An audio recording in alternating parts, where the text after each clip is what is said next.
Minute. The time is 3 o'clock. I call to order let me start over. The president of the Board of Trustees will call the Paris Union High School District Board meeting to order at 3 o'clock. Next item. Oops. Did I just do that? We're on 3.1, right? Yep. Okay. Item 3.1, invitation to address the Board of Trustees, closed session items only. No takers for this one. And Thank you. Did you have to do? Read it. Oh, roll call. I apologize. I would like to take a roll call to determine we have a quorum. Trustee Nelson? Here. Trustee Vallejo? Here. Trustee Stafford? Here. Trustee Campos? Here. And myself here. We've established quorum.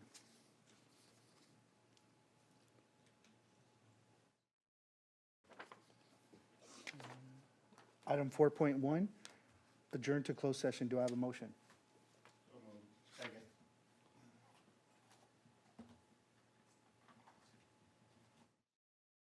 Any discussion? All right, please vote.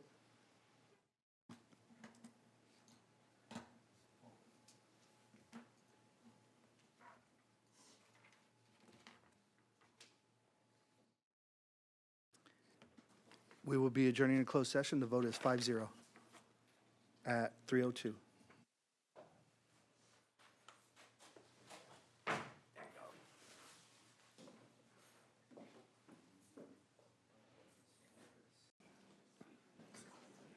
Yeah, I didn't touch it. You're good.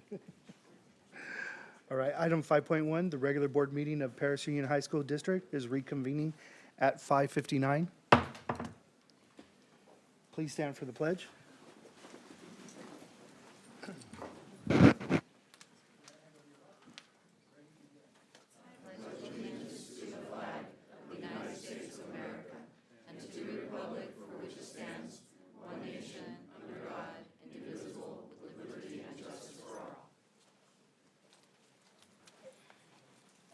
If you all please stand, remaining standing. Sorry about that. Just a moment of silence for everything that's going on in the world and, pray for a better future for all of us. And together we can make this work, if you don't mind.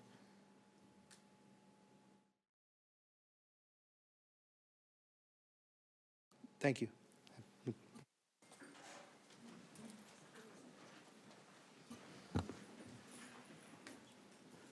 Thank you. All right. Item 8.1 is revision, adoption, ordering of agenda, January 17th, 2024. Do I have a motion? Oh, I apologize. I didn't see that on my list. The time is 6:40. We are reconvening at 6:40 p.m. for for the regular board meeting. Okay, so going back to 8.1, revision, adoption, ordering of agenda, January 17th, 2024. Do I have a motion? So moved. Mr. Nelson and Mr. Campos. Any discussion? See none, please vote.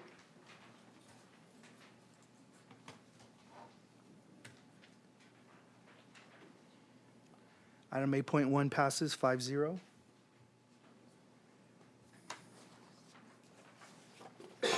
Item 9.1, report out of closed session. No report out of closed session this evening. Thank you, Mr. Bennett. Item 9.2, district update by the superintendent. I have a few things I just want to touch on. Last week, we had Student of the Month. It was a great program. Really tugged at your heartstrings on that one. Had some kids doing some special stuff and gone through some severe issues along the way to get there, but it was great. Miss Vallejo was there, and I think she had a Kleenex also, so it's tough. We've had a smooth start to the second semester overall. It's moving along pretty well so far, first couple weeks. Tomorrow, there's a team of our people from our district going down to the Anaheim Union High School District to see the future schools leading and learning lab.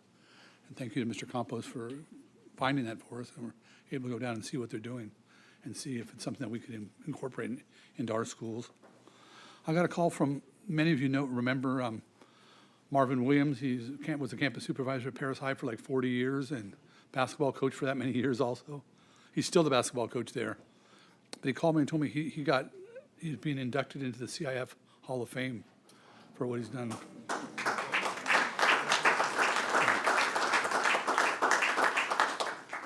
Last couple, there's a couple people retiring right now. Judy Miller, is Judy here? Judy's not here. Judy's retiring. She's taken off. The first thing they're doing is going on a 3-month RV trip across the country. But she was here for 16 years. I have to ask this too, 17 in October. 17 years in October as our risk manager, and did a great job getting us aligned to what we should be doing and saving us money along the way by having good programs brought in and be able to train our people properly. So we're going to miss Judy. She did a great job for us. And the second one is Mr. Bruff. He's retiring next week. Next Wednesday is his last day.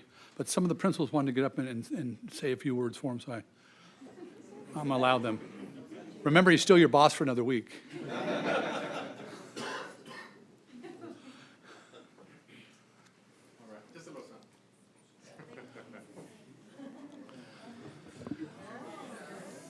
All right. So good evening, board members. Thank you for giving us the time to acknowledge and recognize Mr. Bruff this evening. We have a certain order. We're not going to go more than 1 minute each. And then we have a little special presentation at the end. So please bear with us. All right, good evening, everyone. I appreciate this opportunity to speak about somebody that I really admire dearly, Mr. Bob Bruff, or as I like to call him, B. Ruff. You were the right person for this job when I became principal. You were an advocate for Paris Lake more than anybody I've ever known, and the kids felt it, and our staff felt it, and I can't tell you how much we appreciate all that you've done, listening and hearing our needs and supporting everything, and being honest in those moments when it was something you felt that you could fight for us and make happen, and when it was something that you had to say no. And I appreciate your honesty in those things, but you helped us to change our culture and push the campus where it is. Before I wrap up, there's some things that I want to share because for the last few years, everybody's known Bob to have these great Bob-isms. And I've saved them on stickies. They were on my computer for the last 2 years. So I have to share some of my favorite Bob-isms. And these were always in the context of something to do with school. I can't tell you what they meant at the moment, but I have to share them. So he said, "We can't stop in Napa, but we can pull off and get a soda." I don't remember what that had to do with school at the moment, but I had to write it down. He also said, "That's like a party with Ritz crackers and no booze." Again, I can't remember what that had to do with school, but okay. "If you're in a distance relationship, making out is not an option." He said, "They're running amok. They're already running amok. It's a muck-a-muck." That was my favorite. Bob, thank you for everything that you've done. You have been a friend, you have been a mentor, and you've been an advocate for my school, and I just want to say thank you, and you will be missed. Thank you, sir.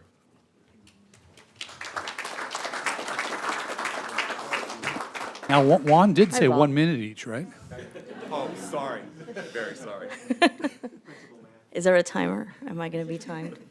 Bob, on behalf of Heritage High School and the hundreds of lives of students that you've saved because of the programs you've implemented, just deep, deep gratitude.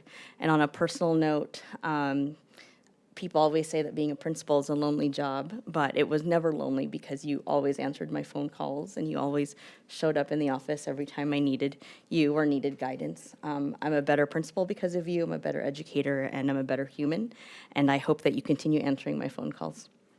Thank you. Since Ms. Chavez kept to the under 1 minute, I'm going to take her time. I'm just joking. Mr. Bruff, you and I went toe-to-toe and argued, and I pushed back, and you respected me, and you won sometimes. But those of you that know me know I'm going to speak my mind and speak my truth and advocate for what I believe. And you always, I'm going to cry. Oh, my gosh. You always respected us. You're just going to be really missed. And I'm going to buy leather shoes, and when I get a blister, I'm going to think about you, because you talked about Liberty High School as leather shoes and how difficult it is to break it in and the pain that comes with that. So I appreciate you.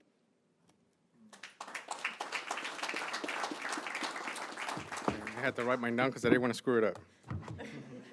So I wanted to express my sincere gratitude for having had the opportunity to work with Mr. Bruff these last few years. As a past principal and director of programs and assistant superintendent, he has been an invaluable resource to us principals.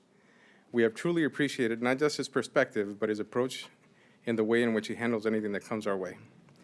His passion for teaching and devotion to students' growth has made an immeasurable difference, and is also contagious. His unwavering belief in the potential of us as principals, staff, and students has been admirable to watch. Just seeing him in action as he listened to our principal concerns when we would share the difficulties of our post-pandemic students, and seeing him and his entire student services team support, rally around his vision of wraparound services and the support that our students desperately needed. Myself and other principals are forever grateful for your vision and support, because many students received the mental health support, the behavioral support they needed, and more importantly, an opportunity for success. So thank you for that. And we have just one little special. But you do that one, and then we'll do this. All right, we have one special message from somebody on the screen. Hey, Bob, it's Steve Garvey. Well, Juan set this up because he thinks the world of you, as does everybody that knows you. And he wondered, let's see, who could I get to wish you a happy retirement? Congratulations on obviously a wonderful life, but even more dedication to society. And being a great Dodger fan. I've always said the fans are the wind beneath our wings, and you surely have been. And quite sure you remember the great infield of Say and Russell and Lopes and myself, and of course, Yeager catching, and Smith and right, and Baker and left, and Mundy in center, and Lasorda waddling out there yelling at the pitchers, and lots of World Series, and of course beating the Yankees in 1981. So I've always said we're in the memory business, and I'm quite sure that you remember that. But more importantly, we're in the business of inspiring people. And even as I did on the field, you more importantly have done it in the classroom, and as the administrator of young people, so to speak. I went to Michigan State, got a degree in teaching, but never quite got to the classroom. But I was blessed to play 20 years and to entertain people and to show them the right way to play the game of baseball, to entertain them, like I said, create memories. And you've done that by giving of yourself, teaching others what life is all about. You know, I've always said the two most important days of our life are the day we're born and the day we realize why. And I think you realize, as I did, that giving back is the single most important thing in life. And you surely have done that. You've changed lives, you've improved them, you've inspired people, you've taken these kids and told them to reach for the moon, and if they fall short, they'll be a star. And I know each and every one that you've touched is carrying a little piece of you with them throughout life. And the other thing is, Pope John Paul one time said, the best days of our lives are the days we give our best to others, and you surely have been. So God bless you, my friend. I know you're not going to be idle too much of this time. You got an active mind. But again, thanks for being a great fan. And if you ever see me say, hey, Garv, it's Bob, you did a cameo for me. I'll say, Bob, sit down. Let's share our philosophies. Two good men changing the world. God bless.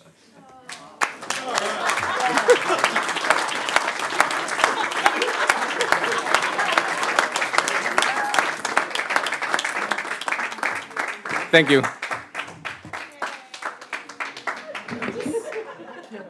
So, Mr. Bruff, Bob, we will call him Bear once, inside joke, once he officially retires and he's not my boss anymore.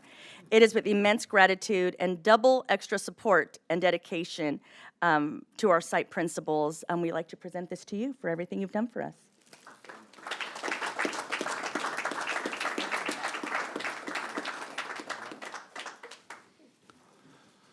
And again, Bob, thank you for what you've done for our district over the number of years you've been here. We really appreciate your candid conversations that we have. You can make things happen, and we appreciate all the hard work you've done, and good luck in the future. Enjoy Imperial Beach. Thank you so much. Thank you all. I'm speechless, and that's a rare thing. That concludes my report for this evening. Thank you, Mr. Bennett. Item 9.3, student representatives to the Board of Trustees. Mr. Nelson. Yeah, thank you, Mr. President. From Heritage High School, student representatives Isabella Martin and Joshua Preciado.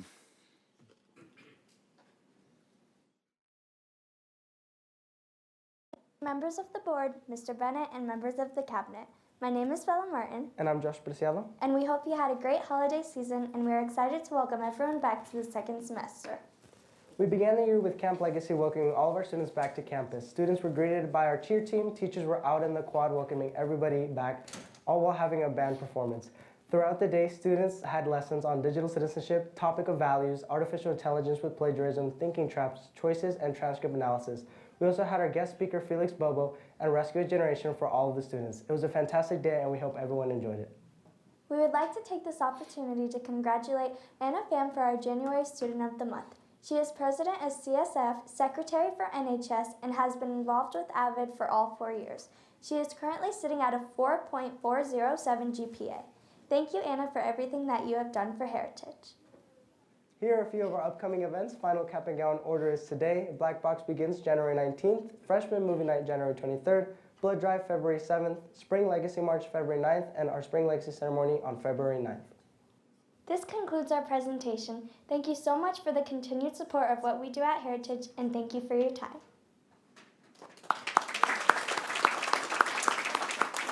Trustee Campos.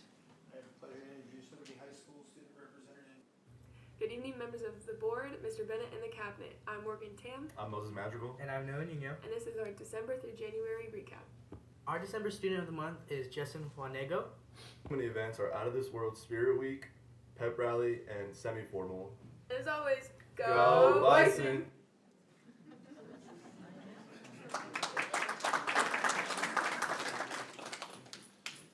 Trustee Stafford. I'd like to introduce Paloma Valley High School student representatives Addison Garcia and Cassandra Matagrau.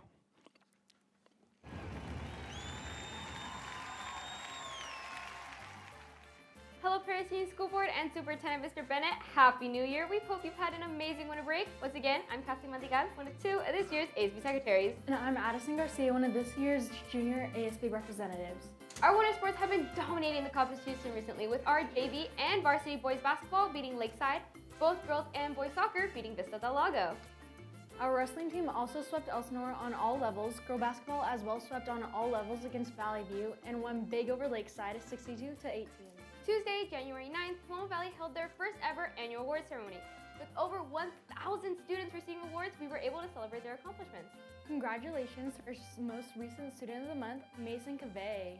That's all for this month. See you next month. Bye!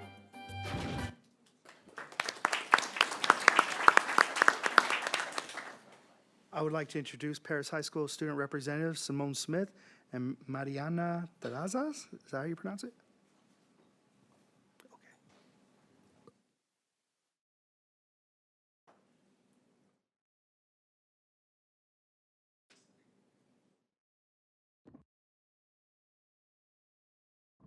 Good morning, school board and cabinet. I'm Simone Smith. And I'm Mariana Terrazas. And these are announcements for December 9th to January 16th. To start off on December 9th, Paris High Cheer received first place in the Paris Parade. Shimmy, shimmy, yeah, shimmy, yeah, shimmy, yeah. Secondly, on December 16th, Paris High ASB hosted our winter formal. It was a beautiful night. We had 2 photo booths. We had amazing appetizers, and the students had access to an ice skating rink. Drink. Ah, la, la, la. Drink. On January 8th, Paris High hosted our Panther Camp. Paris High Lean Crew and ASB decorated our school with in-spring chalk messages, as well as waiting for students to arrive and welcome them to school using pom-poms. Ah, la, la, la. Currently, Paris High School athletics is on a roll. On January 10th, Paris High Wrestling won their matches. On January 16th, all 3 levels of boys basketball won their games, as well as boys soccer. Thank you for watching.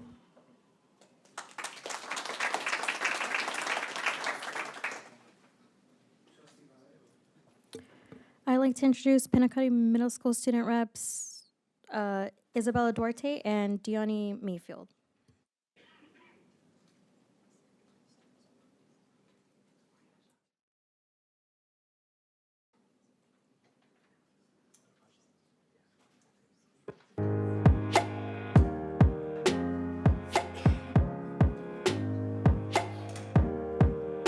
Good evening, Mr. Bennett and members of the cabinet. My name is Diani Mayfield, and I'm your ASB rep. My name is Isabella Duarte, and I'm your ASB rep. The month of January has been eventful here at Pinacati. We have been back to our mental health Mondays, ASB Kids writing inspirational quotes and chalk around campus. We're also having students nominate their favorite teacher for first semester. We'll be announcing the favorite teacher soon. We are very excited to have our own SRO on campus and have welcomed Deputy Gonzalez to Pinacati. We have been working on having unique spirit days for the rest of the year. The last week in January will include Sports Day, Triplet Day, Dress Like Adam Sandler Day, and Meme Day, and Bring Anything But a Backpack Day. We will share our photos and highlights in the next video. Today, the group Rescue Generation brought their motivation speakers and fun music and came to present at our school. Students were engaged and had a fun time with them. Thank you for bringing students together in a positive way. Lastly, administration has been working on rewarding all of the students who have had perfect attendance for the month of January with yummy food. This incentive will happen at the end of the month as well. Thank you for watching and stay tuned.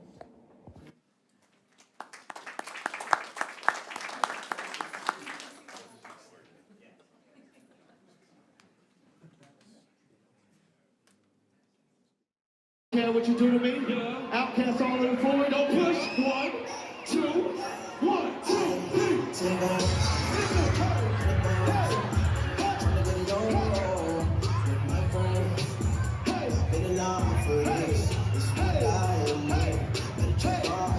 Hey, y'all ready? Hey, do that day, do that.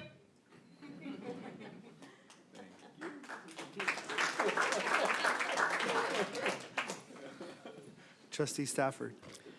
From Paris Lake High School, student representatives Nick Garcia. On YouTube TV. Hurry, try YouTube TV for free with no long-term contracts or hidden fees. Uncable yourself.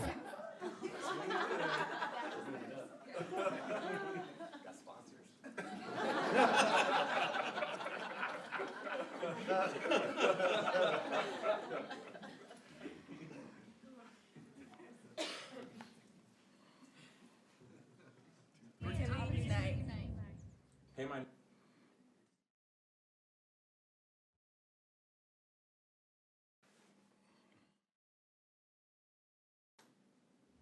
We're from Paris Lake, where everybody knows your name.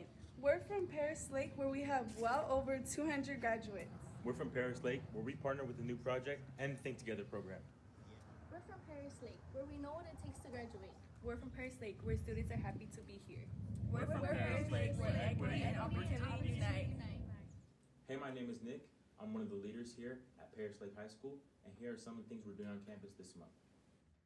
This week, we have a wellness meet and greet. Next week, we have a new project coming to show leadership skills. We also have a field trip to Paul Mitchell's Beauty Academy, another field trip to the Dare to Be Aware conference where kids can learn about mental health and mental illness. We are also participating in the Paris City Job Shadow Day. We are also hosting the SOAR Awards ceremony, and we hold financial aid workshops on campus. And these are just some of the things that we're holding this month, and I expect to see you there.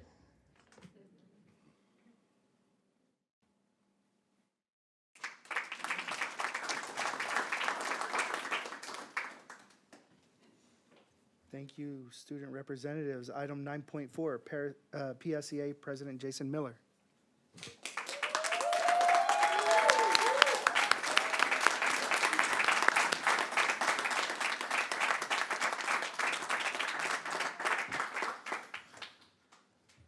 Before I begin, Elizabeth Smith is a PSEA representative, a science teacher, and a PSEA negotiator. On December 31st, she lost her 3-year-old daughter, Zelda Smith, suddenly. I would like to take a moment of silence for Zelda Smith, Elizabeth Smith, and her family.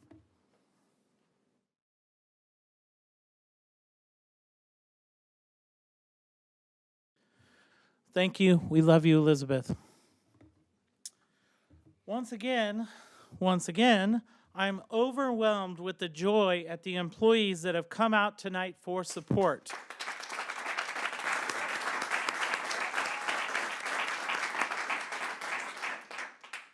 We are here to support each other, our families, and students.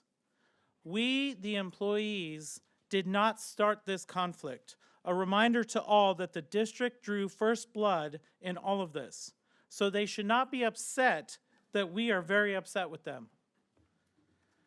There are some real problems at the top of this district, and it's rolling downhill to the employees.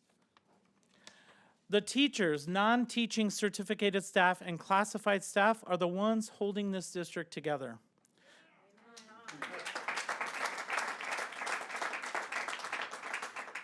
The district has mentioned to us that there may be cuts if they were to give employees salary increases. Excuse me, but we need to resist this agenda of fear. Nobody knows what will happen next year, but this year is already funded and funded for ongoing monies.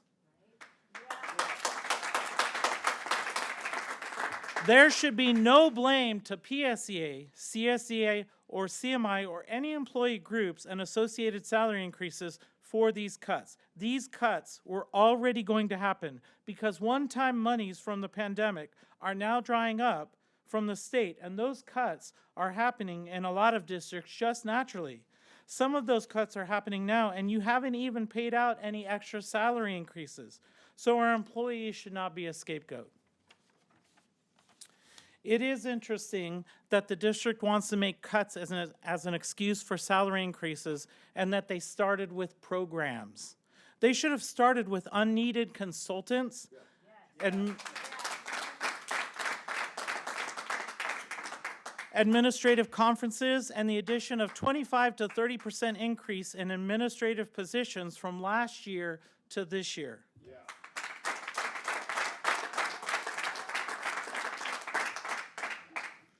Yes, you added a lot of new administrators, and yet safety and educational environments have declined this year. Just ask our people from Pinacati. It seems like some administrators love their conferences. The conferences are a cost, but the larger costs come from the fact that when an administrator is at a conference, they are away from their post.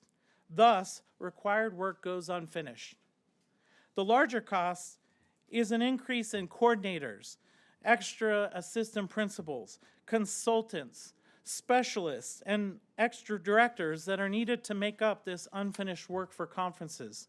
It seems like some administrators' only job is to be at a conference. Let me give a concrete example that affected students and staff negatively. In July of 2023, the district paid about $42,000 for a 3-day catering event for all administrators at the Temecula Inn. That could have been easily done at school sites if money is so tight as the narrative goes. In the meantime, only one master schedule in the entire district at that time was finished, and that was right before this event. Some master schedules hadn't even barely been started, and you wonder why Pinacati teachers are so upset. Thus, teacher assignments were only solidified a couple weeks before school started, and they were told they were teaching brand new classes. That is some of that unfinished work I'm talking about. So much for students and staff first from management. We were told approximately $30 million this year was funneled into restricted funding areas, much of which was earmarked for special education. And yet, you have special education teachers that started the year over caseload, which directly violates Educational Code 56263C. But now you have a different violation. The speech pathologists are over on their caseload right now, which is to be an average of 55 according to Educational Code 56363.3. Most speech pathologists are over 80, and at least one is over 100.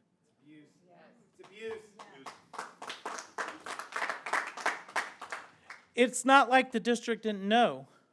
Our speech pathologist brought it to the special education department, and the special education department brought it to the cabinet, and the cabinet, presumably business services, since that department controls the money, said no. It does not make sense that the district would not follow the law when they committed so much money to special education this year. And the resulting special education audits cost far more for the district not following the law. Last night, the PSA Representative Council voted to file a uniform complaint and a California Department of Education complaint on behalf of our speech pathologists for the district to follow educational law.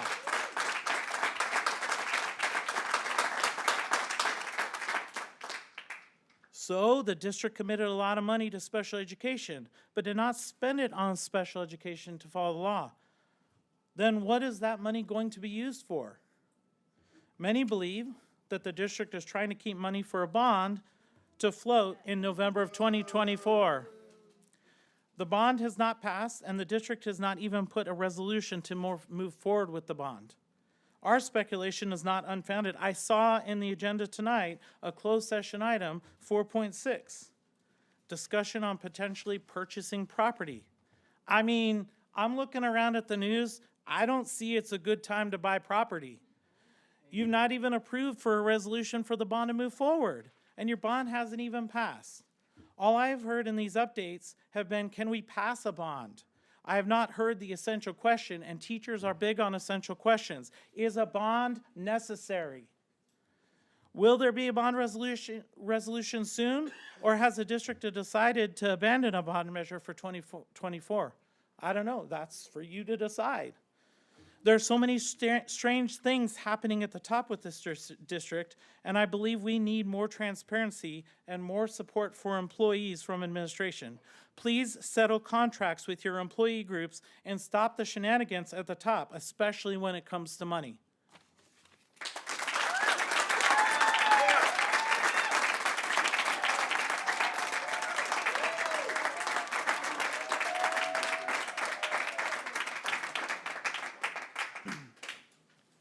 Thank you. Item 9.5, CSEA President Nathaniel Nash. Good evening, School Board, President Garcia, Superintendent Bennett, and Cabinet. I stand before you today as President of Classified School Employees Association, California School Employees Association, right, to provide an update of some ongoing negotiations between our union and the district. As we embark on this journey of collaboration, I would like to share that we've had some positive conversations and are diving into negotiations process as we speak. First, I am super pleased to inform that negotiations have officially commenced, obviously, but between CSE and the district, we are working together with a collaborative approach, and one of these noteworthy aspects are collaboration with the district in development of our interest-based bargaining training that we're going to be doing, because so many people on our negotiations team are new this year. So we wanted to make sure we started off this negotiation session with a fresh mind and making sure that everybody was updated with all the way that IBB works. The IBB training produced through the joint effort of this district and CSEA exemplifies our shared dedication to finding innovative solutions that benefit not only our classified employees, but also the broader educational community that we serve. We have, as we navigate this negotiations, it's crucial to emphasize the importance of maintaining a strong and positive relationship between this district and CSEA. Our union plays a pivotal role in ensuring the smooth functioning of our school districts, our offices, and much more around here. And a harmonious partnership between all stakeholders is key to achieving our goal. With that, on a more personal note, I have to share some bittersweet news with everybody tonight. My husband does serve in the United States military in the Army, and he has received orders to require us to relocate. And due to this, I will have to step down from my position as CSEA president. Now, it's not happening this month, it will be next month, but I just want to bring it to your attention, as I know some people already know and it's kind of floating around.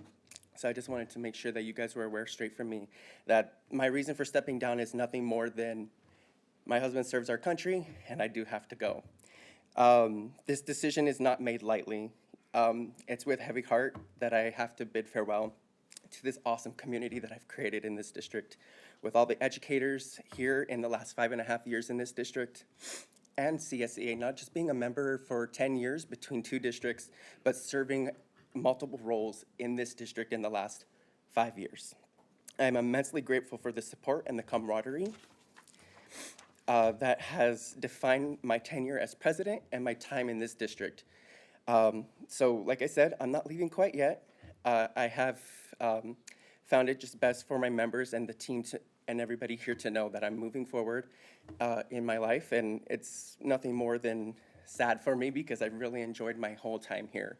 I want to express my deepest gratitude to the school board, district leadership, and fellow CSE members for their support and understanding during this time.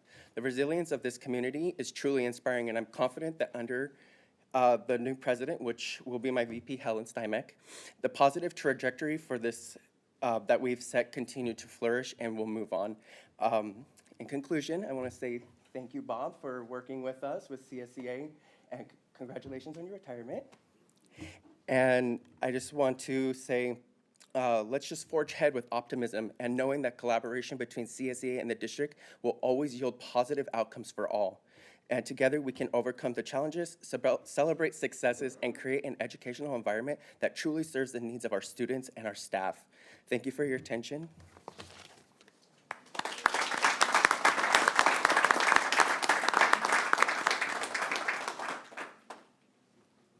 Item 9.6, comments by the Board of Trustees. Mr. Nelson.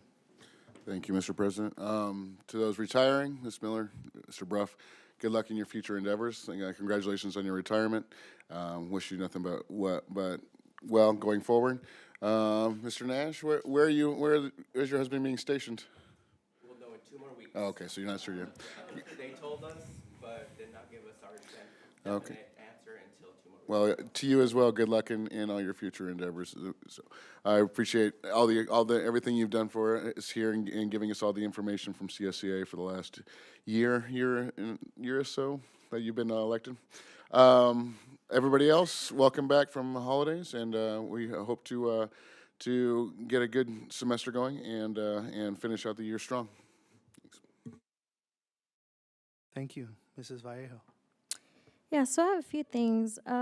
First, yes, this Student of the Month last week was a real tearjerker, and I thank all the students, staff, and teachers for being there for the spectacular students that are really representing our district, and I'm very proud of them, so thank you for that. Also want to let you guys know that I always like to state a lot of city events so then we can all stay united. So Job Shadow Day at the City of Paris is February 1st from 9 to 2 p.m. I know our district and Valverde are really good at attending, but if you know any other schools that are very interested, it's a really great event to attend so then students can learn more about all the other job opportunities that we all have to offer. I forgot last month that I forgot to give a shout out to the Heritage counseling team. They have been doing this, for years, but I just kind of found out that they provide gifts to all the foster kids, and I think that's amazing.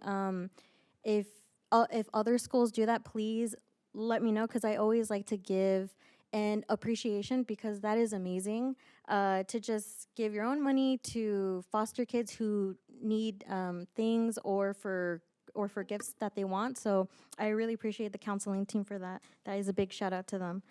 Also, I want to thank both unions for coming here and really stating your side, because believe it or not, we want to hear your side so then we can understand and what new perspectives you guys can bring to us. So thank you both for being here. And also, Nathaniel, thank you so much for your leadership. I'm so excited for you and your husband's new journey. This is amazing. You will be greatly missed, and I really appreciate you. Also, I want to thank Judy Miller for just all of her years of services. That is a long time, and I really hope that she has a really great time. And this last one is for Mr. Bruff. I can't look at you because then I'm going to cry, so so bear with me. But Mr. Bruff, I really want to say thank you for being the change that this district needed. You have inspired me to continue your legacy to do what is right and what is fair. I am grateful to work alongside you and to learn from you, because I've learned so much from you. And you will be greatly missed. I really appreciate you. Thank you. Thank you. Mr. Stafford? Couple of things I want to say. Of course, congratulations to our retirees, Bob and Judy Miller, who's not here today, but she's always here, and so is Bob too. But congratulations. I don't know, this is your second or third retirement, or second? Okay, we're about the same. But I know you'll enjoy whatever you get into. So, the principals, their presentation to you, I was under the impression you were told you didn't have to be here today. So that really showed dedication to come out for Bob, you know, it really did. And I'm really touched to see how much you respect him, and I do too. And it's just a great thing. And thank you for all the things you've done for us. Okay. Nathaniel, we've had some conversations, and I really respect what you stepped up and did for your union and what you're doing. You're very young, and you're going to have a great journey, I know. I don't know much about military life, so I don't know, you know, I know you move a lot, so, but we've had a pleasure having you here, and I wish you all the best in the future. And thank you so much. Okay. I think you have Helen Steinmack's going to be your new president, so she's experienced, and you'll have a good transition. So keep in touch with everybody and let us know how you're doing. So, also, I just want to hopefully say that everybody had a great couple of weeks off. The kids were home driving me crazy, you know, the grandkids, and it seemed like being at work, but I enjoyed it and didn't want to miss that part of life. I really want to thank Mr. Bennett for communicating, and we've had some tough issues that we've had to deal with. The board hears the unions, Jason, and we hear what you're saying. I'm not going to speak directly to any issue, but we hear things that sometimes we don't know. So you have to tell us, and we want you to tell us. So we can do things together and keep the district strong. So with that, I'll close, and thank you. Thank you, Mr. Stafford. Mr. Campos? Well, just want to say Happy New Year, and I want to thank and congratulate Judy and Bob on your retirement. I can't wait to be able to be in that position to say that. So I wish you the best in all that you do, and obviously it's a testament to what you've done here by your staff to come out and to do that. That like Tony said, that's pretty awesome. Nathaniel, you came in as a prez, and I took this seat kind of as a newbie, so it's kind of cool been seeing you grow, and I wish you the best in all that you do. I know your heart's in the right place, so wherever you're at, I'm sure that you're going to be successful and do the right thing for those that you work with. You're going to be a great teammate somewhere out there, whatever your next step is in life. Jason, we do hear kind of what's going on in PSEA. We understand that, you know, the more information we have, the better that we can kind of come to decisions to make sure that we do what's right and what's right for the district, what's right for you. We understand, you know, there's a lot of different moving parts. So I do definitely thank you in sharing all the information. I take a lot of notes and kind of, you know, we'll mull them over as time goes on. I haven't really been active this past month, so hopefully I know in January, or in this month, there's going to be some things coming up. I'm looking forward to the DLAC. I don't know if it's DLAC or Pinnacottie's, and I know Paris Lake has an event, and so I'm kind of looking forward to getting out there. Tomorrow we will be, like Mr. Bennett had mentioned, we'll be kind of advocating at Anaheim Union High School, kind of figuring out some of the programs that they have there, and hopefully, you know, if there's an opportunity for us to grab some cash to put into our banks to benefit us as a whole, we'll do the best that we can to advocate for that and to represent us there. And that's pretty much it. I hope you guys are all rested and ready to go for the second half of the season, and, you know, hopefully we finish strong. Thank you. Thank you, Mr. Campos. I just have to say, first and foremost, you know, I addressed it a little while ago about the loss of our family members, you know, so I appreciate you guys having a moment of silence. And again, we send our condolences and our thoughts and prayers definitely for you and your families and anyone else who you guys interact with that are close to you guys or are affected, I should say. Mr. Bruff, Miss Miller, you guys will be missed. And Mr. Bruff, I apologize for last month when I said you were stepping down. You know what I meant, but that I was. But we will miss you. You've done an amazing job. You have all these administrators coming out for you. You are truly loved, sir, and you need to know that. Otherwise, they wouldn't have done that. You know that. So we appreciate you. We appreciate Mrs. Miller, and she's not here, which that kind of sucks because at least we could say goodbye as a board. What else? I would like to recognize SRO Deputy Jason Machado. If you please, wait, is that you? That is not me. Oh, I apologize. I was trying to be ahead of the curve. I'm texting people. Well, either way, we want to acknowledge you if you please stand. What's your name, sir? Deputy Moore. Deputy Moore, thank you for everything. Thank you for your services, sir. Thank you. I believe was it Deputy Machado at Paris High recently who took care of our situation? Yes. Well, we'd like to thank him. So if you guys could please send that message, we really appreciate that. And Deputy Gonzalez, I believe the new SRO at Penacati, we got to meet him too. So we'll get that opportunity. So if you guys see these officers, please thank them. They're in a thankless position. People are threatening their lives on a daily basis, but yet they continue to serve us.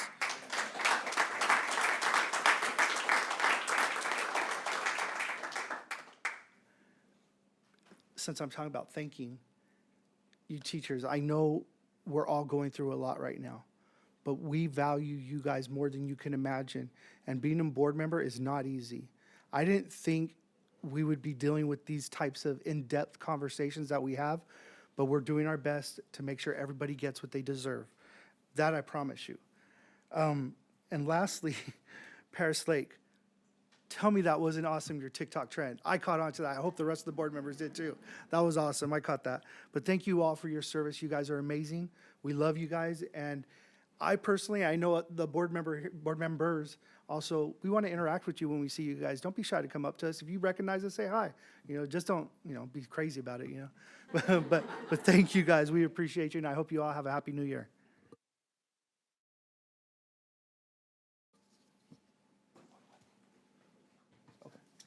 All right, here gets a little tough. 10.1, invitation to address the Board of Trustees on non-agendized items. Are there any public comments on non-agendized items? Yes, we have 3 cards this evening. Thank you, Mr. Bennett. Before I call the first person, individual speakers shall be allowed 3 minutes to address the board on each agenda or non-agenda item. The board shall limit the total time for public input on each item to 20 minutes with board consent. The president may increase or decrease the time allowed for public presentation depending on the topic and the number of persons wishing to be heard. In addition, the president may take a poll of speakers for or against particular issues and may ask that the additional persons speak only if they have something new to add. Donna Good, if you please come forward.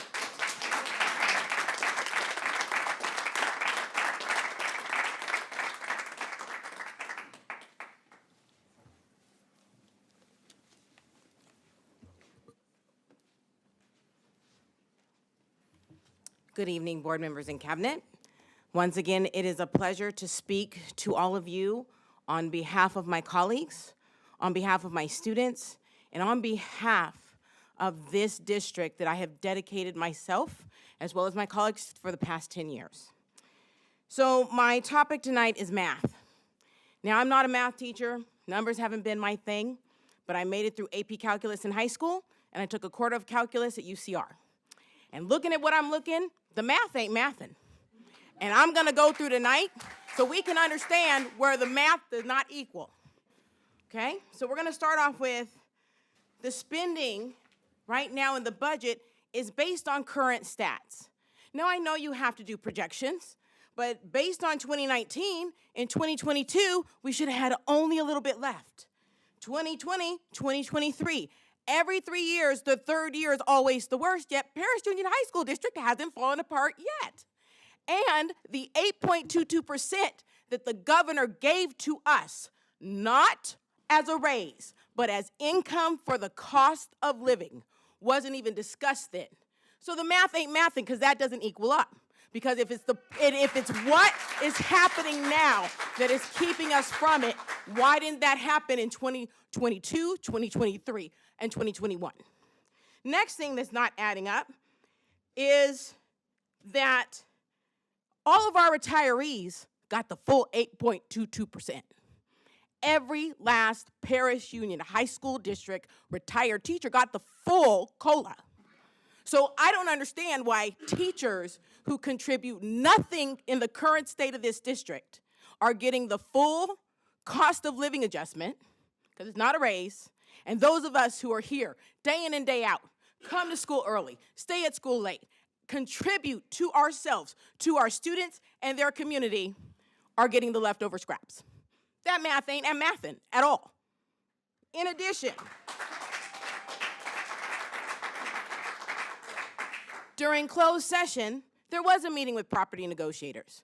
And property negotiators, their job is to look at property for purchase. Now, if we're talking that all of a sudden everything's so tight, but we're gonna suddenly be able to purchase property, and it's going to be based off of bonds that don't exist, and my cost of living is the backup for it, that math don't math. Because you would never allow our math teachers to teach math like that in the classroom.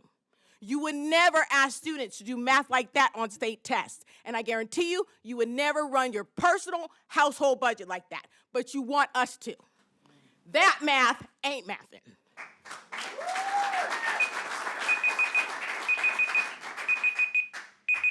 So please understand, as I come to my close, that we understand budgets are complex things, but we also understand that the math is pretty straightforward.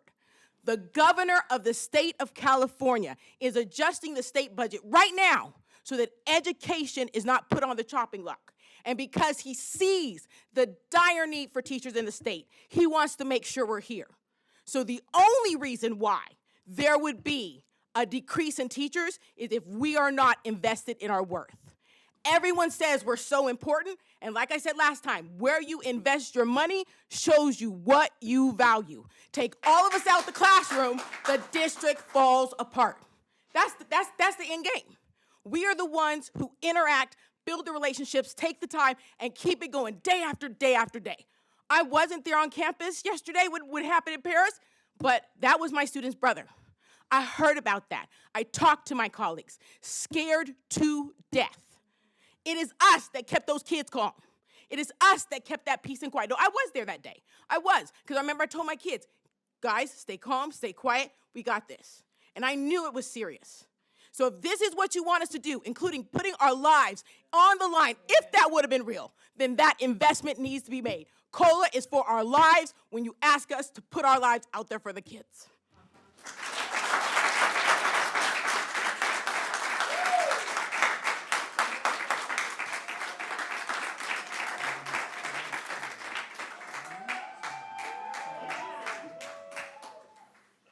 Adam Cyan.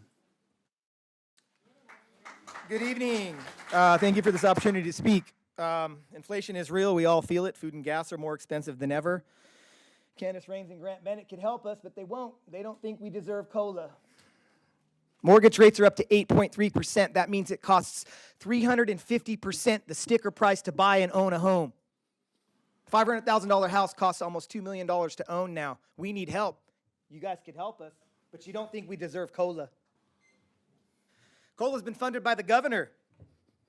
You guys moved tens of millions of dollars out of the general fund. Money that should have been given to us for a cost of living adjustment. But you don't think we deserve it.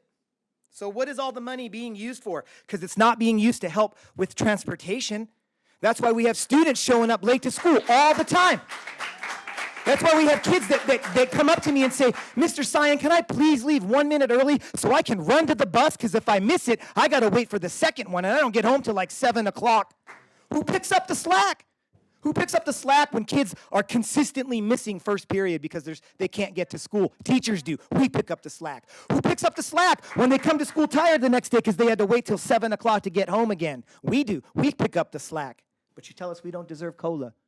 and you tell us how much you care about us and how much you respect us and how much you value us. It ain't being spent on 7th period assignments. We continue to watch the school board allow teachers to be sent home for alleged violations of Ed Code. Do administrators get sent home for violating Ed Code and the law? And those teachers, their 6 sets of 36 students are left to rot with a revolving door of substitute teachers. How many do we have right now? 7 teachers on admin leave? One of them has a caseload of special ed kids. Who's servicing those kids while that teacher's home? Because you can't give them to another sped teacher because you'd be violating the law, making them go over their caseloads. Who's servicing those kids? 7 teachers, 6 periods a day. That's 1,512 lessons not being delivered every day. Who picks up the slack when they inherit those kids? Teachers do. And then you present awards at board meetings for teachers providing those substitutes curriculum. But that's part of the job description in the stipend for a department chair. That's their duty, their obligation. They're being paid for it. They don't need an award for it. I was there, and to me it felt like that was more of an attempt to make something seem like it wasn't really as bad as it was.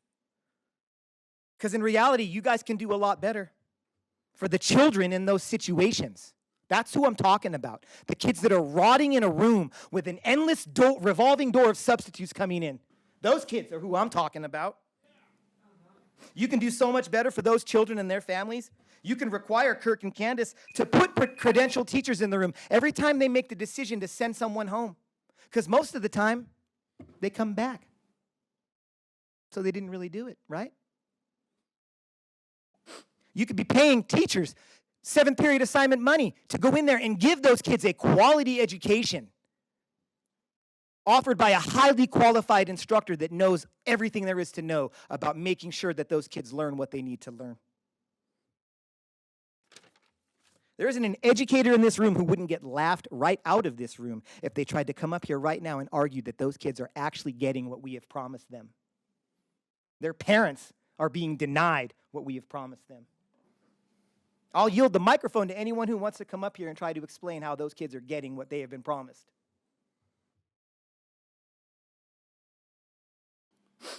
But when the person in charge of the money hates the idea of a teacher making more money, this is what you get.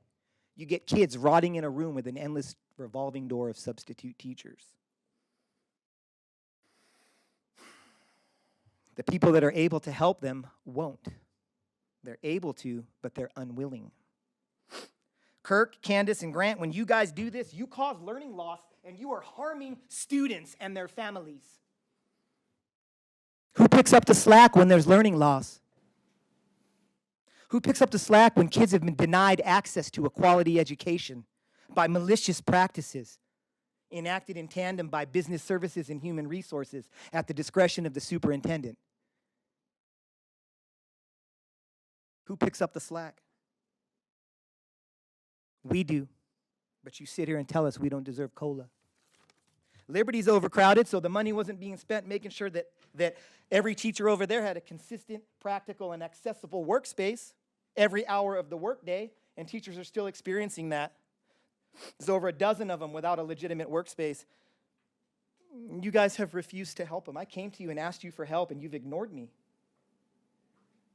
But when you wanted to harass teachers over their sick leave and intimidate them over something that's none of your business, you were able to order every principal and all of the assistant principals to spend hours of their workday instead of doing real work to call teachers in and question them about their sick leave, which is quite frankly none of your business what I do with my sick leave. If I want to go to the doctor tomorrow at 10 in the morning and then go to Disneyland for the rest of the day and post pictures of it on my social media, it's none of your business. Our sick leave is none of your business. So you showed us that if we come in here and ask you to intervene to help 12 teachers in distress, that you wouldn't do it. But you would have your principals call us in to intimidate us over our sick leave. So you have showed us what matters to you. Sir, if we could wrap it up, All right. please. Well, I have a lot more to say. I guess I'll have to come back next month. But I can tell you right now, who's picking up the slack at Liberty? It's the teachers that don't have a classroom. It goes on and on. I pay a special property tax as a tax-paying citizen for an incoming freshman over at Liberty High School. So we can go to an already overcrowded school because you guys won't enforce your boundaries. You could fix the problem instantly without spending a single penny by simply enforcing your boundaries. You wouldn't have to spend a dime. You wouldn't be overcrowded anymore. And then people like me that are having a heavy property tax on their home, being denied COLA, wouldn't have to stress about it so much. We'd know that our kid was going to a school that wasn't overcrowded and they were going to get everything that they needed in exchange for my tax money, right? So I'm going to wrap it up. As a parent, I want to know something. Grant, Candace, have you allowed Liberty to become overcrowded so that you can try to use that as leverage to try to open another school? To float another bond and drop more taxes on my family while you deny us COLA? Now, as a representative of teachers, I want to ask Candace and Grant, do you want to try to place more taxes on us while you keep our COLA? Is that your plan, and is that what you do at work all day? Who picks up the slack? We do. That's all I have to say. And because we pick up the slack, we deserve COLA because the governor has given us COLA to pick up the slack. Thank you.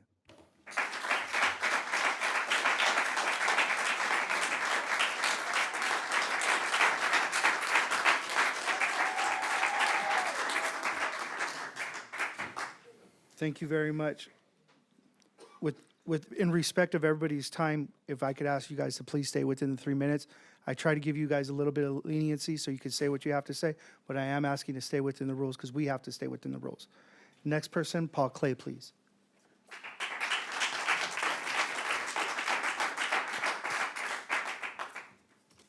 Thank you once again for this opportunity to address the board. I do appreciate it. Adam and I were kind of jostling for position. Each one of us wanted to go first because we were going to steal the other person's thunder. So I would have to say that my compatriot there, Adam, really did steal my thunder. I'd like to hear that thunder from outside. And I will try and keep within 3 minutes. I don't talk as much as he does. But I wanted to first say that there is something fundamentally wrong with the idea that there are people stuck outside. It is cold out there. Now, I didn't come in here to warm up. I'm from Wisconsin, so this is nothing, okay? But I don't like standing out there for too long. I got a back problem. And so I came in to sit down, okay? So that is my weakness. But there is no reason for this right now. First of all, we should have addressed the problem, and they wouldn't have to be here and be here next month and the next month and however many months it takes before this is resolved. But if we are going to be filling this to overflow capacity, maybe we need to be in a different venue, like at Heritage, at the theater, where there are accommodations that could, we could fill the place, you know, with people.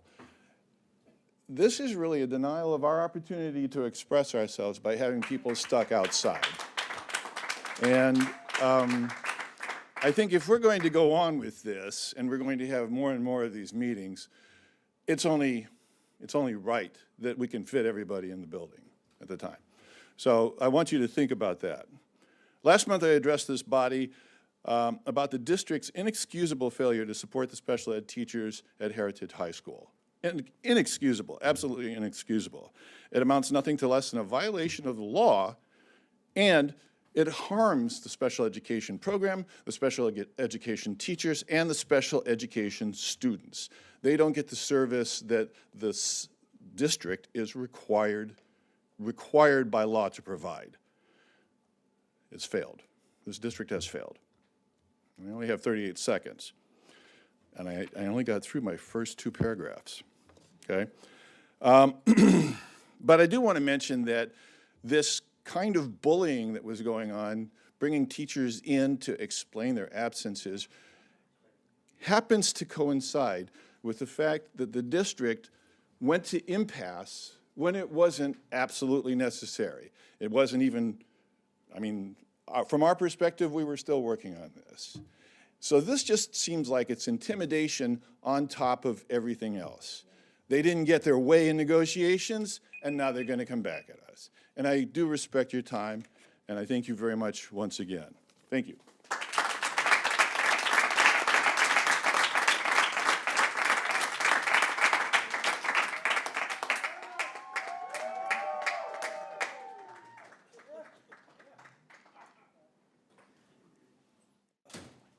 Item 11.1, consent calendar, approval of consent calendar items. Tongue twister today. Thank you all for attending. Everybody that's leaving, thank you. Do I have a motion? So moved. Do I have a second? Second. Mr. Campos? Any discussion? No, please vote.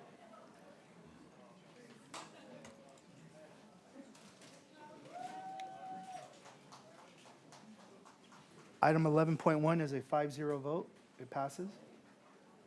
Item 12.1, oral reports, local control accountability plan goal number 1 update.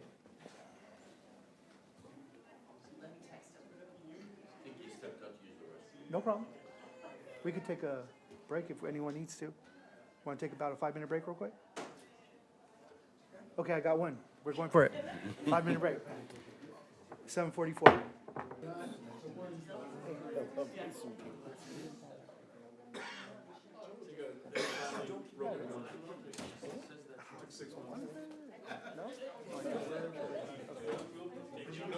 I had to do day on, day off. Although there's one of them now. Ladies and gentlemen, we're about to reconvene when you're ready here. Thank you.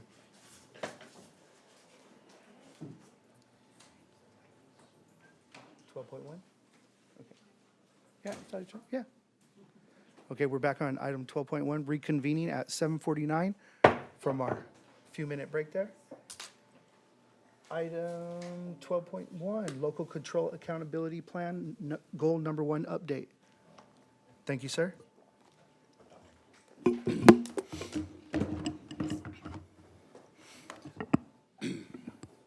Good evening, President Garcia, honorable members of the board, Superintendent Bennett, and District Cabinet.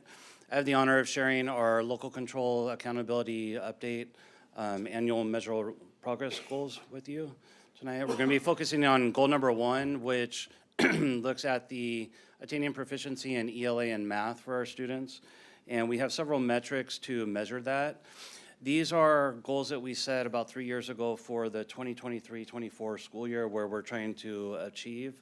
And I'll be reporting out on tonight the dashboard results from last school year. So we're looking at test scores from the 2022-23 school year, which is reported in this current dashboard that we're looking at tonight. So first one is our English Learner Progress Indicator, the ELPI. That used to consist of 2 different categories. So our percentage of students that reclassified fluent English proficient from English learners and the LPAC. A couple years ago, the state had to change that to only look at English learners. So the reclassification rate criteria, it's not in the official dashboard, but it's still a really important metric for us to look at, and it is included in our district LCAP. So we still look at that, but it's not in the official dashboard anymore at the state level. We also look at the academic indicator in ELA and math. I'm going to go into detail on how that's calculated. So we'll look at that on the next couple of slides. We also have a few other different metrics, so making sure that our teachers are fully credentialed, our students have access to materials, and then reflection tools that we look at to look at our different curriculum and instructional programs. So to get into the more detailed indicator here for how the academic indicator for ELA and math is calculated, it looks at 2 different components. The first one is status. So that's looking at straight proficiency, how students are performing on the assessments, going from a very low to a very high category. And then it also looks at growth. So we're interested in seeing how our schools are improving 1 year to the next. So it's a 2-year comparison looking at how the school did in the current year compared to the previous school year. And this is calculated by what's called the distance from level 3 threshold. So what you're seeing here is the vertical scale for the Smarter Balance assessments, meaning that the tests are designed to measure progress towards college and career readiness from grade 3 all the way to high school. So you'll notice that the scores get a little bit higher as you progress through the grade levels. And what's highlighted in green there is the minimum score for each grade level that a student needs to get a score of a 3, meaning that they're on track for college and career readiness. So that's what the threshold is. It's once again the very, very lowest score that a student can get to be considered level 3, which is called standard met. So a couple hypothetical examples here. Elementary school A, looking at all of their 5th graders, the threshold score would be a 2502. So once again, that's the very lowest score that a student can get to obtain a category of 3. And what they do is they would take all of the 5th graders at that school, average the scores, and in this example, the score was 2522. So that's a distance from level 3 of positive 20. So the status is positive 20 in that example. Elementary school B, it's the same threshold because once again, all of the 5th graders throughout the state need that score of 2502 to get a 3. In this example, the score for the school average was 2,500, and that would be a -2 distance from the threshold. And that's how that status would be calculated. If we look at the high school examples down below, the threshold score would be a 2583. In this hypothetical example of a 2500, that school would be at a -83 for status. And then the high school B, same thing, 2583 is the threshold score. And if they got a 2600, it would be a positive 17. One thing, important thing to note, especially at the high school levels, is you're looking at cohorts. So you're looking at how the 11th grade cohort in 2023 did compared to the 11th grade cohort in 2022. So it's two totally different groups of students. When you're looking at elementary and middle school, there's a little bit of overlap there. Most of them are the same students, but for the high school, it's a totally different group of students when we're looking at these. Change is a little bit easier to look at. It's simply looking at the average scaled score from one year to the next. So in this example, elementary school A, the 2021-22 school year, they had an average score of 2540. In 22-23, it was 2520. So that would be a decrease in their change of -20. So it's just comparing the two school years. And in most cases, this is two different groups of students. And then for the dashboard designation, those two components are combined. So if we look at school A, they had a status of positive 47, which is very high. But unfortunately, they declined -20 points that school year. That would actually put them in the category of yellow. School B, they had a lower status, so they're actually at a medium. Their school B was -2 points below standard met, but they had a really good year in terms of growth. So they increased by 20, and that would actually put them in a designation color of green. So it's really focused on growth, trying to improve one year to the next. And then, of course, here, red and orange, bad, green is good, and blue is the new green.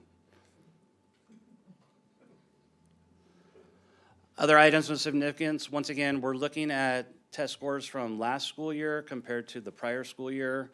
This is the first time that the CD has added in the growth component back into the dashboard and the 5x5 color assignments. We haven't seen these since 2019, so it takes a little bit time to get used to. Also important to note that CMI has their own dashboard. They're separate from the district in this case. When we're working with CMI, we treat them like one of our schools, but for the dashboard component or reporting, charter schools are separate from this. So our CMI students are not included in this dashboard report. And then also for the academic indicators, it's looking at students in grades 3 through 8 and grade 11. So for the PUHSD report, we're really only looking at the 7th and 8th graders at Pinacate and a few at Scholar Plus, and then the 11th graders at the high schools. And then once again, we're comparing cohort groups from one year to the next. And just a little bit of perspective here, the 2023 statewide scores, the state achieved a level of maintain, so there was a negative 1.4 decline in ELA and a 2.6% or 2.6 point increase in math, which is maintained in both of those. You can go down a little bit or increase a little bit, and that's still considered maintained. And then we're still struggling to catch up to pre-COVID scores. As a state, we're down 11.1 in ELA and 15.6 in math. So that's just a little perspective from the statewide there. When you look at the dashboard reports, you're going to see 4 different components. The first one is the color designation. So that's what I kind of explained, combining both the proficiency status scores and the growth, and that puts you into that box. So for a district for ELA, we were in yellow. If you go down below, you can see 36.9 points below standard is what our status was. And we increased 9.3 points from the year before. And then it also gives you the number of students in that subgroup. So really important that when we're looking at this, when we see smaller number of students, we have a little bit of caution there. Now we'll go through the subgroups. So our Asian and Filipino students did really well, both achieving the category of green, scoring really high above the standard. So the Asian subgroup was 54.8 points above standard. Declined 7.6 from the previous year, but because they're so high, they still get that status of green.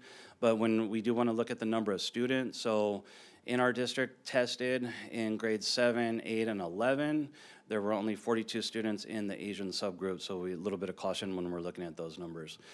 Same with our Filipino students, they increased 9.4 points and 69 students in that subgroup. And then the 2 or more races was in yellow, and then our African American, Hispanic, Latino, white subgroups were all in orange. A little bit of good news here, our African American subgroup increased 24.5 points.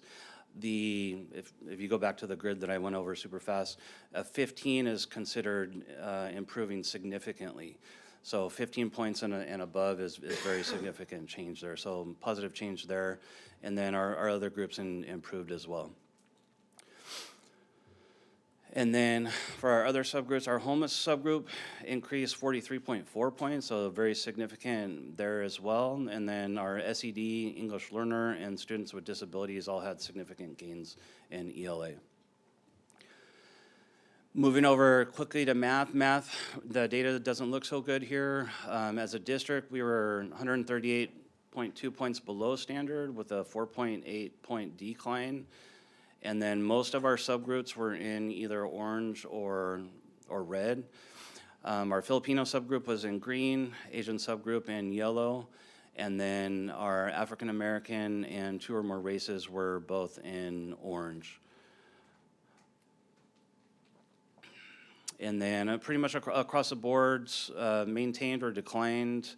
So the maintain, once again, it can be a little bit in the negative. Our white subgroup had a significant decline, 26.5 points. So we've got a lot of work to do in math still. And then, so kind of shifting gears, those 2 assessments include all students. And now this goal 1, the English learner progress indicator, is only focused on our English learners and then also our recently reclassified English learners. So official dashboard, once again, no longer requires RFEP rates. We do look at those because they are very important. And then there was a significant penalty imposed on schools that tested less than 95%. On the LP, if you test less than 95%, you get an automatic status of low. The dashboard now also includes the alternate LPAC. So those are our students in the moderate to severe self-contained programs. They have an alternate assessment, much more in-depth and detailed. It's a one-on-one test that they take with their case carrier. So in different district reclassification rates, really proud of our work on these. We're looking the last 2 years here, 21, 22, and 22, 23, much higher than previous years, even before COVID. These numbers, I readjusted them to exclude CMI so that we can kind of compare this to how the dashboard looks, and then theirs are separate. Adding them back in will actually increase the numbers for this component. Also good news here, so you're looking at 2022-23, 2023-24, our current school year, we've already reclassified 120 students. We have 44 in the batter's box, meaning that they've already met the 4 requirement on the LPAC, and we're just trying to get them to meet the ELA requirement, then get teacher input and parent consultation. So that's looking good. And then we have 267 students who have already met the ELA requirement. They've met those test scores. We just need to get them to get us a 4 on the LPAC. So we're going to be working with our EL teacher leads and designated ELD teachers to really work with those students, pep talks, data chats, so that they understand their scores and what they need to do to reclassify.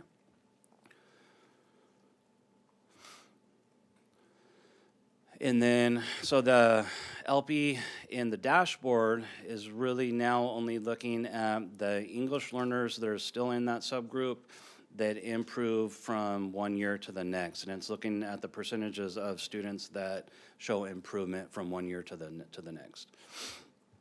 So we had a decline this year of 3.1%, and that gave us the dashboard designation of an orange.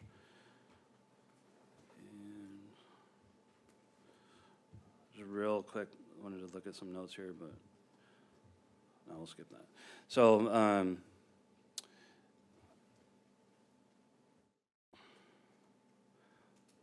yeah, as our ELE teams looked at this data in depth, because we really, when we saw a decline, that doesn't make us very happy.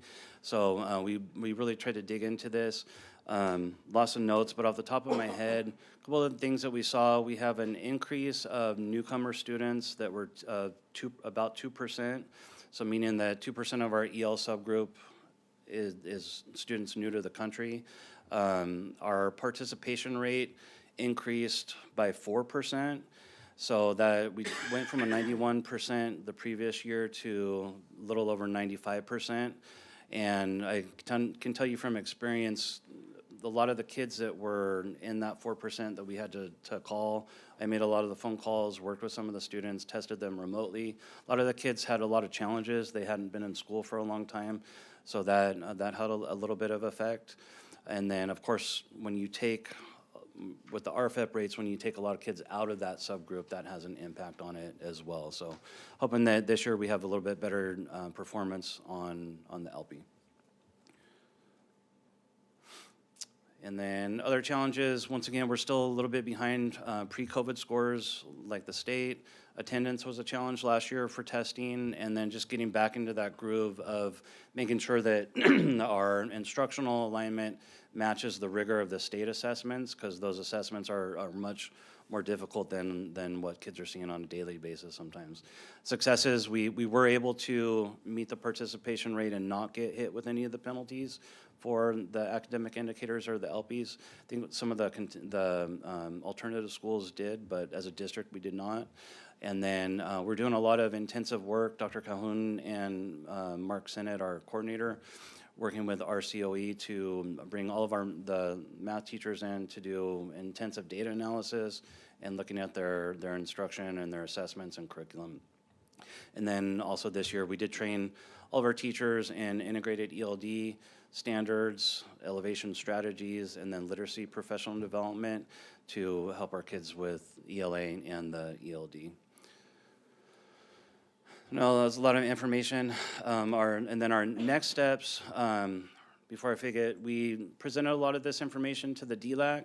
Some of the dashboard information wasn't available at our last meeting, but we'll be presenting to, so we presented the data. They have an input form that they provide input to the district to include in the LCAP. And then we're presenting to our parent group on next Tuesday. And then we'll take that information back and work that into the LCAP that we develop for you and present to you in June. And then I know in subsequent board meetings, we'll be presenting on goals 3 and 4 as well. So we kind of chunk this a little bit for the school year. But move forward to questions. The only question I have is, can you email me that presentation? Absolutely. Thank you.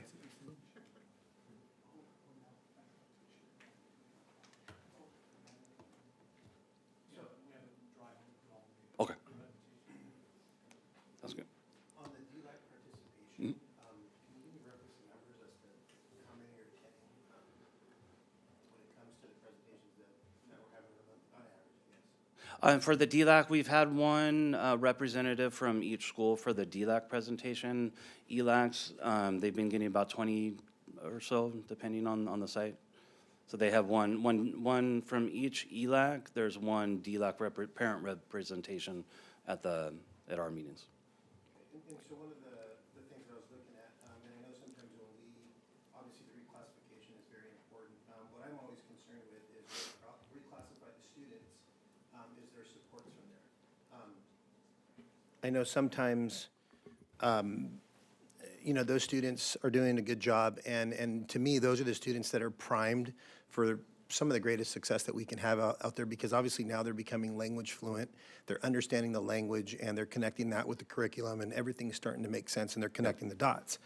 And so, do we have those students who are being RFID? I know it depends on the grade level and what time it's happening, but are they getting into classes like support, like AVID? Because AVID would be something good where they're figuring out how to notate and how to do everything. Hopefully, if they want to go to higher education, fantastic. But if they don't, they're at least given the skills and the tools that they need so that when they move on, that they can properly, organize their thoughts, collect their data and research and all that stuff. No, absolutely, and one of the motivating factors is to get these kids to reclassify so they have more opportunities in their schedule for that. So, and we also want our EL students in AVID as well, so they have those opportunities for the organization as well. Now, are they specifically targeted so that we have either counselors or someone targeting that RFEP group and making sure that they're moving along with the success? Because obviously them transitioning from RFEP and hopefully going into IFEP, they've accomplished that. And so obviously they're motivated students. Absolutely. And so I hope that you guys are making sure about that. One of the slides too, also, I know that there was discussion about kind of what the discussion that's going on at the district office. And I know sometimes it's kind of a catch-22, but are we trying to find out from, obviously, when you look at LCAP money and you look at something like this, where one of the goals where we're going to be spending money, I think parent participation is extremely important because this is truly a community, a pot of cash where the community has some input. And so if our EL scores aren't looking as good as we'd like, we need to just make sure that we're hearing from the voice of the parent. So if a kid is struggling, an EL student is struggling, we need to know what they're struggling with. How can we best support them? I did hear the conversation that, it seems like district administrators are having those conversations. But, kind of like at our presentation with the book thing, if we're not listening to some of the kids' needs and kind of what they need, and again, a lot of these kids, the parents that are going to those meetings are motivated. Their parents are taking time out and they're motivated and they want what's best for their kids. And we just need to make sure that we're doing it. So in those conversations, are we reaching out and finding out what those kids need, what the parents want? Yeah. And so one of the interesting things we did with our DLAC parent and input form, so we're trying to hit multiple layers. We're sending it out to all the parents via Blackboard, and they get that as a phone call, text message, and then an email, and they can provide input on the form that way. The form also goes to the site ELACs, because you're getting a lot more parents participate on site, and all the parents have the opportunity to submit the form there. And then as one united voice, as the ELAC site from Paris High School, from Pinacate, from Paloma, they'll submit one form after they have detailed discussions on that. So we're trying to capture the voices from as many parents as we can, not just the ones that attend our meeting. And do we have district translators there to make sure that if the message is being, broadcasted in English, that they're having headsets and they understand what's kind of going on so that they can participate in that? Yeah, We we do kind of have take a translators. language inventory at the beginning, and all of our parents at the DLAC representation, they've all been Spanish speakers, so we've been running our meetings in Spanish. Oh, And then we can okay. translate into English for some of our staff that attend. Okay, fair enough, thank you. Yep. Thank you. Good night. Thank you.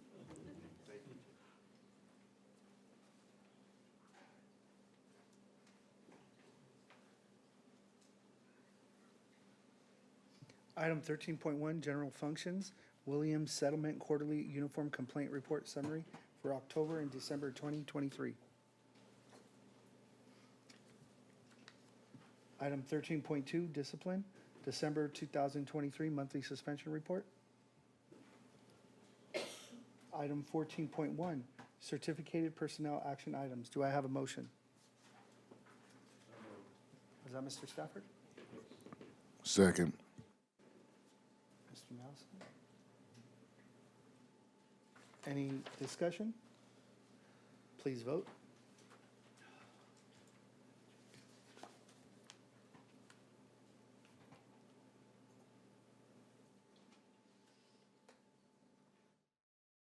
Item 14.1 is a 5-0 vote. Item 14.2, personnel, classified personnel action items. Do I have a motion? So moved. Thank you. Any discussion? Please vote.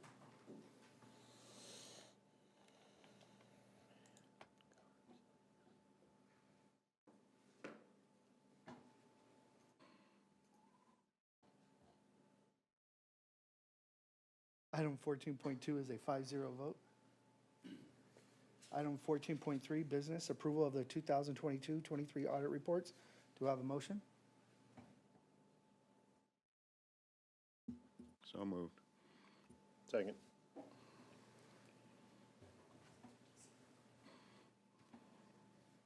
All right, Board President, board members, I'd like to introduce or reintroduce a partner with our audit firm, Brian Ruff. He can give you an hour-long presentation. He can give you the Reader's Digest version, whichever is your preference, but he is here to go over the audit report. I think we're getting our cue there, but anyhow, thank you, Brian. Short report? Okay, no problem. Thank you. Well, I was going to do the hour-long. This is my last hurrah. I'm retiring from the firm this year, so in April. Yeah. So happy about that, but certainly working all these years with districts like yours has been rewarding, seeing all the things that you do. I know these are the numbers and kind of behind the scenes, but it's very important work too that Candace, Mimi, and their staff do, as well as other departments with compliance regarding federal and state compliance. So the first report I have for you is the district's audit report. Usually what I do is I'll just refer you to a page of summary of auditors' results. That's page 100. A very clean report with the financial reporting. There were no audit adjustments this year, so that's great. In this environment with new GASB implementations every year, new standards coming out that the district needs to adhere to, we've had a lot of comments in this area. So it is important to note that the district is maintaining that accounting for all of these new standards. And you get a little bit of a reprieve, Candace, for a while. GASB's pumping the brakes a little bit, and they're actually going to pull back a little bit, maybe make this a little more readable in the future. So that's part of the work that the Standards Board is doing now. There is one area of note in the report this year with state compliance. We did have one audit comment related to unduplicated account reporting. There was some overstatements of the unduplicated account, so we're required to report that to the state, and then they will adjust the funding accordingly. Did we go right into the bonds? Yeah, we can. Okay. Would you, just for my satisfaction, make sure and clarify the difference in the state compliance versus, we didn't overclaim revenue. Can you talk about that a little bit? So yes, so there isn't an overclaim of revenue. There's an account submitted, and then the revenue will come later off of that count. So basically, the account needed to be adjusted from what we originally audited, the documentation that we were provided. So part of our job is to make sure the count is accurate. And then ultimately, what is submitted will be what the funding will entail, the accurate submission. So the district has done that. Yep. Yep.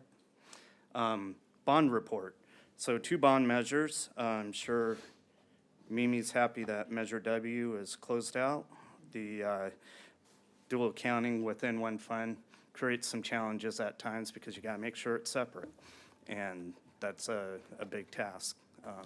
So with Measure W and Measure T, we review expenditures, required to review expenditure that they are entailed within the bond election materials and make sure that they're adhering to what the voters approved those bonds for. So within Measure W, we reviewed 83% of the total expenditures for the year and found no exceptions. Within Measure T, we reviewed 81% of total expenditures and also found no exceptions. No findings in either report, accurate financial reporting. So again, thank you. It's been a good run, and you're in good hands with whoever takes over for our future if we're here as your firm. But it's been good here with your district. Thank you. Thank you. And congratulations on your retirement. Thank you. Item 14.3, if you could please vote.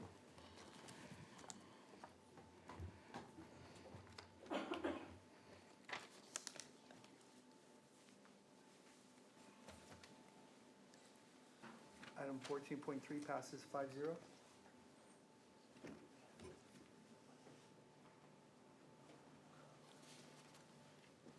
Item 14.4, business authorization for purchase of capital equipment above $10,000, January 2024. Do I have a motion? So moved. Second.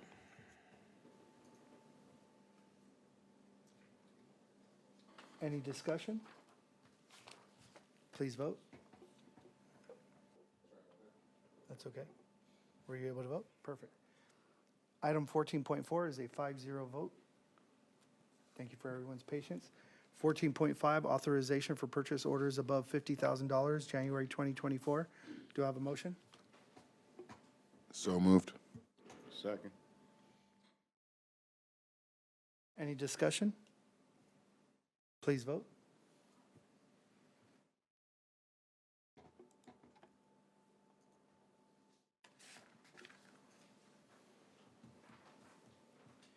Item 14.5 is a 5-0 vote. Information items, 15.1, curriculum, revised social science courses, world history, U.S. world history, American government, civics, economics, and AP world history meets A through G requirement A. Item 15.2, curriculum, revised social science elective course, sociology. Did I say that right? Okay. Right? I still can't get that right. Sociology, pending approval to meet A through G requirement G. Item 15.3, curriculum, revised world languages course, Chinese 2, pending approval to meet A through G requirement E. Item 15.4, curriculum, new career technical education course, A through G metals fabrication, meets A through G requirement G. Item 15.5, curriculum, new elective course, ethnic studies, will meet A through G requirement G. Item 15.6, curriculum, new physical education course, Introduction to Yoga, does not meet A through G requirements. All right, this one I'm going to put on you. Item 15.7, curriculum, new social science elective course, academic, what he said, meets A through G requirements G. Item 15.8, business, revolving cash report, December 2023. Y'all ready for this? Item 16.1, closed session if necessary. Not necessary. Thank you, sir. Just testing you guys. Item. No, I don't think we want to. Do we want to? No? Okay. Item 17.1, sorry, I gotta skip that. Action items continued. 18.1, discipline, reinstatement of student discipline matters. Do I have a motion? Yes, God bless you. Do I have a motion? So moved. Is that David? Thank you, sir. Any discussion? No, please vote.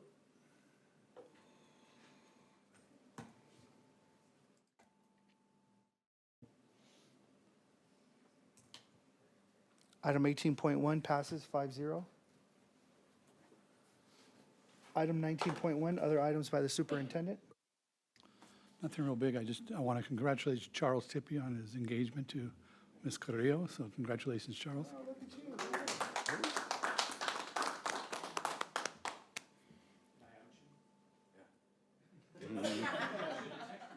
It's Facebook official, it's okay.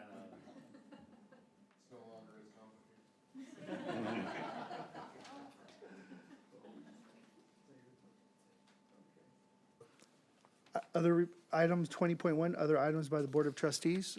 Mr. Nelson? None tonight, thank you. Mrs. Vallejo? Sorry, guys, I hate to do this. I just have one quick question for Mr. Tippy.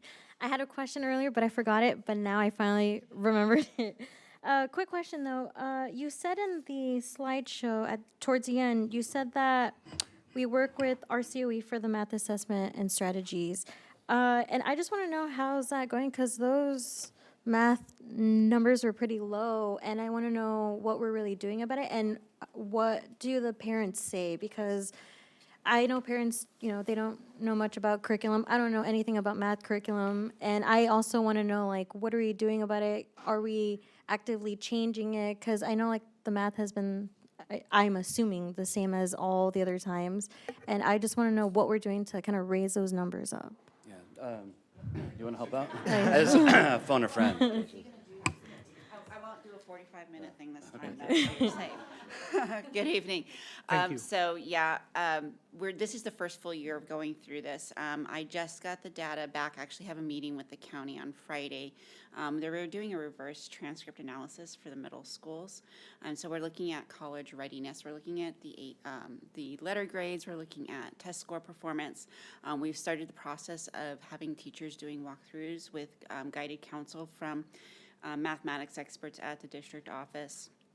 We took a team to the California Math Council's national conference, and we're looking at, there's specific math guidance around the PLC process. So right now it's bringing in all of those tools and evaluating how we're delivering the instruction in the classroom.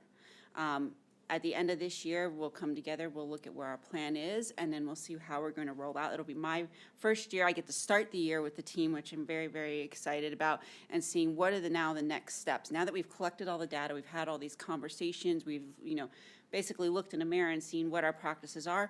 Now what are we going to do as we roll forward next year to lay out a concrete plan and make those adjustments. We also have a collaboration meeting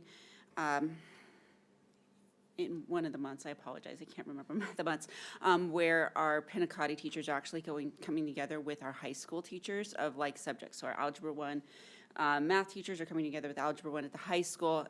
English 8 is coming together with English 9. And so there's that cross collaboration so that the middle schools understand what the students need to do to be successful in high school, and that will help them when they go to take their tests. It's a vertical articulation so that they are understanding where the kids need to go.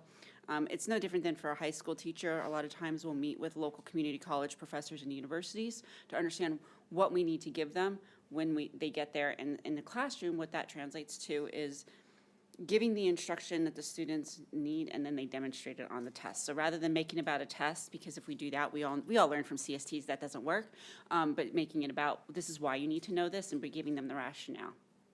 So I was all.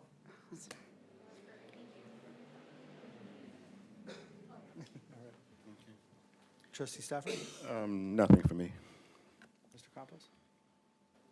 Well, believe it or not, I'm pretty much done, so thank you. Usually have something, but no, thank you. Just thank you, everyone, for your service, and we appreciate everybody and everything you guys do. And again, congratulations on your retirement, not stepping down. Thank you. Hey, item 21.1, adjournment of the regular board meeting for trustees for January 17, 2024. Do I have a motion? So moved. Any discussion? Please vote.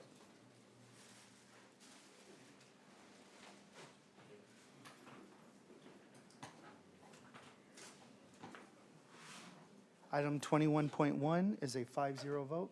We are adjourned at 8:27 PM. Have a good night, everyone.